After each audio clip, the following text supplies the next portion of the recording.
Probably the number one catastrophe of our youth is they have no one to talk to. That's the number one catastrophe of our youth. Your child goes to school, let's say they go to public school, that's the majority of Muslims, they put their children in public school because they can't afford Islamic school or whatever reason, right? We don't blame them for it, that's their circumstance. So they put their children in public school. By 5th or 6th grade, your children learn some pretty filthy vocabulary in this country. I don't care what state you're from. Right? There's some pretty dirty vocabulary. They learn how to access some pretty disgusting websites. They learn how to download some pretty hideous things on their PSPs and iPod videos or iPod touches or iPhones or whatever. So they're pretty advanced at a very early age. Things you would never have learned until you were 25, they know when they're 12. That's the reality. That's what's going on today. So, how many parents here know what Facebook is? You guys know what Facebook is? Show of hands, please. Okay, Twitter. You know what Twitter is? It's not when your eye bugs out. Something else. Okay, so your kids are on these social networking sites where where predators, literally predators, have access to talk to your teenage daughter or to your son, and to engage in relationships with them over the internet, and eventually they meet up with them and things happen. This is a reality of the Muslim youth today. This is happening. We shouldn't close our eyes to it, we need to open our eyes to it. And you say to yourself, nah, not my kids. No, please, wake up. And some basic solutions, before we talk about the bigger picture and what we need to do at the masajid, some basic solutions: do not have open access internet at home, especially when you have children under the age of 12. Do not. That is a horrible idea. Do not give your children a laptop. Do not give them a machine, a phone that has anything but phone numbers. No texting. Don't give them text message phones. Don't give them internet access phones. You are asking for trouble. You are asking for trouble. You will regret what you did later on. You think you got them these things because you love them. You are destroying them. You are destroying them. They are not smart enough to figure out, I shouldn't be doing that or I shouldn't be doing this. Don't assume that they will make all the good decisions because you come from a nice family. Please don't fall into that trap. For Allah's sake, take those things away. There are other ways to entertain your children. So this is the first thing. When your children become teenagers, by the way, which happens a lot, right? Our children become teenagers. And as I travel the country, you know what happens with a lot of parents? They come to me and they say, I have a teenage girl. I have a teenage boy. I want you to talk to him. This has happened to me hundreds of times. Literally hundreds of times. And you know why they come to me? And I don't judge anyone. I don't judge anyone. Wallahi, I don't judge anyone. You know why they come?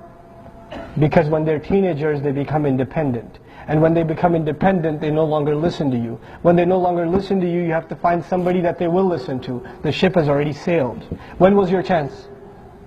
When was your chance? Before they turned into semi-adults. That was your chance. Don't lose that opportunity. The thing that we have to learn here is we're in a different world. The way you deal with your children back home is not the way you deal with them here. They're two different things. Back home you can yell at them, slap them, do whatever. It's all good. That's how everybody does it. Over here you yell at them a little, they'll go and talk, yeah, my dad, he's a total loser. They'll talk about you like that. They will. Among the friends, they will talk. I used to run a Sunday school. I was the head of a Sunday school, and my primary job, you know what it was? It was to be a spy. That was my it wasn't curriculum, or am I teaching Aqidah, or what textbooks to order. No. That will come later. Let me go around during recess and spy on the conversations these kids are having. My mom let me buy an NC-17 video game, and I'm only 8. She loves me. No, she doesn't. I have Grand Theft Auto, whatever, 85 now. Right? And did you see that movie? It's PG-13, but I still got to go see it. Or it's rated R and I've seen it. We even have the DVD at home. This is what the kids are talking about. You're messing your kids up. You think you love them? This is love? This is what Ibrahim alayhi salam, would he approve of anything near this? Anything near this is concern for children? Wake up. Really, wake up. We've exposed our children to things. In this society, it's gone progressively worse, in media especially. So a movie that was PG-13 10 years ago is PG now. Okay, the standards have dropped. They're talking about it. It's not even me, they're talking about it. Right? So, for example, homosexuality and these kinds of filthy things have now become norm even in cartoons. It's not Tom and Jerry anymore. Things have changed. Things have changed. We have to be aware of what's going on, what our children are watching, the kinds of language they're using, the things they find normal, the things that have just become part of life. And you know, when you come to the masjid and you see people with beards and making salah and they're talking in a certain way, do your children see more of that, or do they see the real world more? What the children see more is what they define as normal. So to your kids, in their head, this isn't normal. That's normal. And that's a problem. That's the real problem. They don't see this as normal. They see the outside world as normal. How do we change that for our children? How do we make this change happen for our children? This is really what I want to first be aware of this problem, and then let's talk about how to address this problem. What did I say the number one catastrophe for our children is? They have no one to talk to. They have no one to talk to. When your child goes to public school and sees a boy and a girl together, or some girl comes up to your boy and says, you want to go to the prom, or we're getting together at this restaurant, you want to come with me, you're kind of cute. This happens to your 5th grader. This happens to your 7th grader. Your girl, your boy, it happens to them. Are they going to come home and talk to you about it? No. Hey dad, this girl told me I'm cute. What? Is this why we brought you to America? Slap slap, you know, the works. This child knows my parents can't handle that information. So he's got to talk to someone about it. Guess who he's going to talk to? He's going to talk to his friends. And if he's going to public school, are his friends Muslim or non-Muslim? They're non-Muslim, so when he talks to his non-Muslim friends, what kind of advice is he going to get? Muslim advice or non-Muslim advice? Non-Muslim advice. Go for it, man. That's what he's going to get. And now your children are confiding in their friends and not in you because you're too strict. You don't talk to them. You don't open that door for them. Because you're used to having that authority that your father had on you, but that was back home. This is here, man. This is different. It doesn't work like that. We have to befriend our children.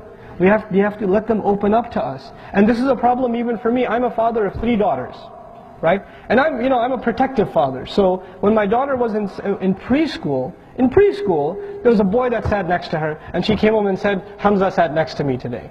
And we colored together. And I said, what? You know? And my wife looked at me and said, just leave. I'll talk to her. You leave. Because if I show anger now, then she'll know my dad doesn't like hearing about Hamza. So, next time Hamza does something or says something, is she going to tell me? No. So I've actually chopped off my own foot when I said that. I have to learn how to deal with these things. It takes a little bit of tactics. It takes a little bit of patience to deal with our children. We put them here. It's not their fault. We put them here. We put them in that school. We put them in that environment. They didn't ask for it. We put them there. So if they're exposed to bad things, whose fault is it? Ours. So we have to take a little bit of responsibility and not just say, oh, how dare you say this, or how dare you learn that word. Well, you put me in that school. You put me in that situation. You let me watch that movie. You didn't ask what friends I have and where they live and who their parents are and what we do when we get together. You didn't ask. That's your problem. So open up the doors of communication for your children. Open up those doors. Open them now before it's too late. Really, open them now before it's too late. Too many of our children have rebelled from their homes. Too many of our daughters have run away with boyfriends. Too many. Too many. And I know it's ugly to hear, but it's our reality. We have to face it. Too many of our sons have illicit relationships. You know, this is a sick reality. We have to deal with this. And we can't just cry about it, we have to deal with it. So this is the first thing, open up the doors of communication with your children. The second thing, for your teenage children, I give you the example of Yaqub alayhi salam. We said he's a wonderful father. Did his sons do something really messed up? They did. What did they do? You remember? They took his son, kidnapped him, dropped him in a ditch in the middle of the woods, and came back with a shirt with false blood on it. Did he know they were lying? Okay, so now here's a situation. There's some young sons, and here's a father. The father knows they did something horribly wrong. Horribly wrong. Does he say, you scum, you better go back and get that? Do you find any of that? What do you find? فَصَبْرٌ جَمِيلٌ. When I hear that response, I say, what kind of dad is he? Why didn't he yell at them? Why didn't he, you know why? Because he's an ingenious father. A father who really takes care of parenting knows what is the age to advise your children and what is the age when they have become independent. Well, no matter what I tell them, they're not going to listen. A father knows. So there's an age where the only thing you can do is what? Sabrun Jameel. There's an age that comes where all that's left is Sabrun Jameel. That's it. That's all you can do. Because now the ship is sailed, they're on their own. They're on their own. So your job is before they get to that point. Now if they've gotten to that point, if you have teenage kids, then the best you can do is try to introduce them to better company. To try to, first of all, give life to the youth groups at the masajid. I don't care what problems they have, still give them life. And my advice to youth groups in general is keep the boys and girls separate.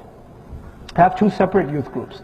Don't combine them because you're asking for trouble. If you're a teenage boy or girl living in this society, then you have been exposed to enough shameless bombardment of media that those ideas are constantly running in your mind. And when you get a bunch of 15, 16, 17-year-old Muslim boys and girls together and they're having an Islamic program, please, let's be realistic. That's not a good idea. There's no way a teenage boy can tell me, nothing crossed my mind this whole event. There's no way. There's no way. You know how you were when you were 16 and 17. So don't think your children are any different. So my advice to youth groups is separate the boys and girls. And I don't care what youth group it is. Wallahi, I don't care if it's Mass Youth, or it's Crescent Youth, or it's YM, or it's some other youth group you guys started, or it's an MSA, whatever it may be, support it. Help it out. Instead of telling me what problems they have, you have more problems. Don't tell me what problems they have. Tell me how can you make them better. How can you support them? How can you liven them? Because these are the refuge for your children. Your children, your teenage kids are not going to go listen to a sheikh. They're not. The vast majority of Muslim teenagers wouldn't even listen to me. Do you think they listen to me just because I don't have an accent? No. They're not going to listen to me. They see this, they run. They run. That's the reality. Who will they talk to? Other kids their age. Youth groups are the lifeline of Islamic da'wah to our youth. They're the lifeline. If we don't support them, we're losing it. It doesn't matter who the imam is. It doesn't matter how big the masjid gets. It doesn't matter what color carpet finally won in the board meeting. None of that matters. None of that matters. The only thing that will matter is, do we have a vehicle by which we're bringing the youth back in to Islam? They're bringing it back into the masjid. Get over your fiqh debates. Whether it's 8 Taraweeh or 20 Taraweeh, your children don't care. That's a bigger problem. We can worry about those problems when times are good. These aren't good times. So whether Eid is Monday, Tuesday, Wednesday, Thursday, or Friday, it doesn't matter. Our children are more important. They're more important. Whether the guy's Hanafi or Shafi'i or Maliki or whatever you think he is, that's less important right now. Our children are more important right now. Let's prioritize. I was telling you in the khutbah of the churches in New York City that didn't think ahead. And what are they turned into now? They're nightclubs. Churches turned into nightclubs in the heart of New York City. One of the oldest Catholic communities in the country. And still, that's what ended up happening with them. So on the other hand, you have the masajid. I met this brother. Wallahi, when I met him, I went in a corner and I cried. I just cried. This was a few years ago. I was at the Quran conference. And then there's this elderly fellow. He's about 80 some years old. He and his wife, a white couple, blonde, blue eyes, really light skin. They're sitting next to each other at the Quran conference. And I'm sitting there and I was curious where they came from. So I went over and I said, how are you? He said, Assalamu alaikum. I said, wa alaikum salam. So I was already surprised. Muslims, mashallah. So I started talking to them. And they said, yeah, well, what happened was, he told me his name. I forget his name, but it was some Russian or some kind of Slavic descent. But his great-grandfather was actually a Muslim. And their family came to the United States some 150 years ago. And in 2 generations they lost Islam. Right? And then they were raised as just another Christian family. And he was doing research on his family tree. So he dug up some stuff in his attic and found out that his great-grandfather was actually a scholar of Islam. And then he started looking into Islam, and he found truth in it and took the Shahada, reviving his great-grandfather's tradition, and his wife came to Islam too. And then they live in Massachusetts somewhere. So they decide they're going to buy a Humvee, and they're going to travel the entire country, stopping at every masjid they find. SubhanAllah. And they were in Vegas at that point. SubhanAllah. But Allah guided these people. Allah had written that for them. But that alim that came, who came to the US, do you think he intended that his children would lose Islam one day? And he didn't. And he didn't think that was a problem maybe. Just like we think it's not, you're making a big deal out of nothing. If you could just see 50 years in advance, if you could just see.